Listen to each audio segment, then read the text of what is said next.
you'll see little things of light. Other times other things happen as well. I've been hit with a pebble. I've been grabbed on my leg.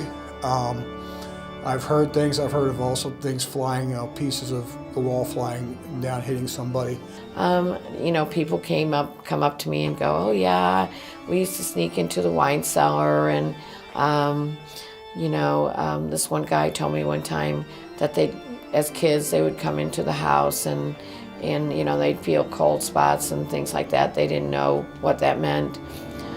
He said one time he came up here and walked past the windows on the north side of the house, and he saw a lady. He was about 13 at the time. He saw a lady in a white dress in the window. He said he never came back after that. There's a lot of activity, usually some years more than others. This one's been a pretty active year, I think.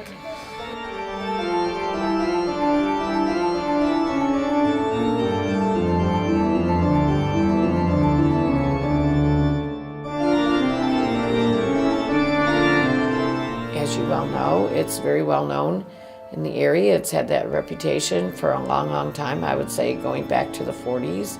I know a friend of mine, Toy, used to live here in one of the apartments when she was a little girl, and she and her sister would get in trouble for running up and down the front stairs, and they didn't do that. So I'm assuming that the little kid spirits were at work then.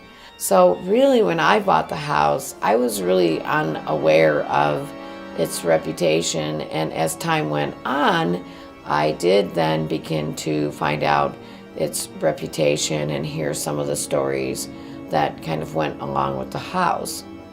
But anyway, tonight we're having our 16th annual campout, and it is our biggest fundraiser of the year, and the money that we get from this campout goes to the restoration of the house, and it's a pretty festive occasion. We have lots of wonderful people that come. We have lots of great food, chili, speedy chicken, hot dogs, brownies. We have lots of great food, and we have a DJ. So it's a pretty festive affair, and you get to hear the history of the house. You get to come down to the cellar, do a darkroom session, and we ask the spirits to join us in the cellar, and they're usually pretty accommodating. And I think that people really enjoy camping out on the grounds, and it's just a good time, and every year it's different. It's a different group of people. A typical night at McPike Mansion when it comes to a tour is that first thing when I come in is to walk around the grounds and to come in down here into the cellar area where we have the tours at.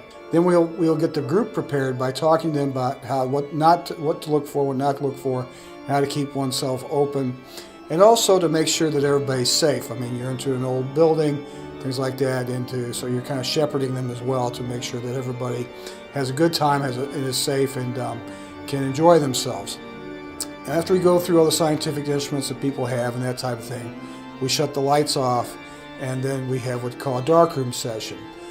This is the time when the spirits often come and show themselves to people, not like we would see each other, but in a way that sometimes they come as a white mist, sometimes they're just darker shapes in the dark area. You can't see your hand in front of your face, but you can see a very, very dark shape in front of you that's darker than the rest of the room.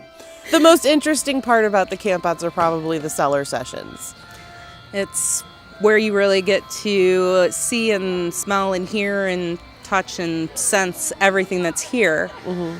And at the same time, everybody around you is having their own individual and sometimes group experiences. So it's really unique. What's really awesome about that, though, is, they have the shamans present, which they're really good at helping teach you how to ground yourself and how to open up to this sort of activity as well, so that you can know what you're experiencing and just not think you're crazy, because you actually are connecting with the spirits when you come here.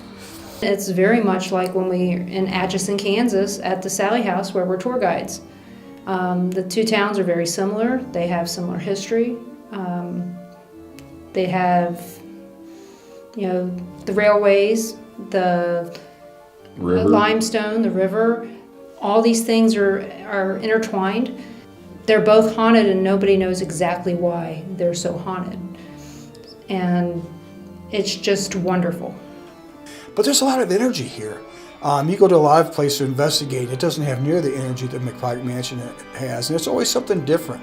There are what you call house ghosts here, like the McPike family, Henry and some of his wives, and because he was married more than once, and his sons, and actually his father, who's lived here. I'm not sure if John Mountain ever made it in here. There's always different things happening, and for me, as an investigator, as somebody who works with energy a lot, it's just always a lot of fun. It's always a challenge to see what's going to happen, each night you come down here, because there's always something going on. It's always different, and it's a challenge actually to be able to interpret, to feel all these things, and to help the folks that are here interpret, have a good time. So basically, it's the variety you come across every time that I come here that I enjoy. It's unique every year. I think people come back every year because each year it's something different. Right. It's never going to be the same experience twice, ever. We've been here for 10 years, and every year there's always something new and different and exciting. The importance of the history of the structures like this is that you can validate what happened in that location at that period of time. Not all locations that are haunted have that good of history that you can utilize. McPike Mansion, on the other hand, they have done such a great job of getting every piece of information that's available to make sure that you understand the whole picture, why a place might be haunted. A lot of times there's stories that don't even relate to the location, a lot of urban myths. We don't have urban myths here at McPike Mansion. I think that McPike Mansion just seems to have a draw. I can't explain that really. It just draws people in. It is a beautiful house, but there's something that pulls people here. There's a lot of people who love this house dearly, who often will say, "Oh, I wish I had had the money to buy the house. I would have done that and fixed it up." And I honestly feel that it's an honor to own the McPike Mansion because it's really Henry Guest's McPike house. It's his mansion. It's not my mansion. It's local history, and again, the local people know the local history. So it's really here for them, and our intention is to keep it open to the public, to continue to do tours and continue to maybe have a B&B someday, but to keep it open to the public.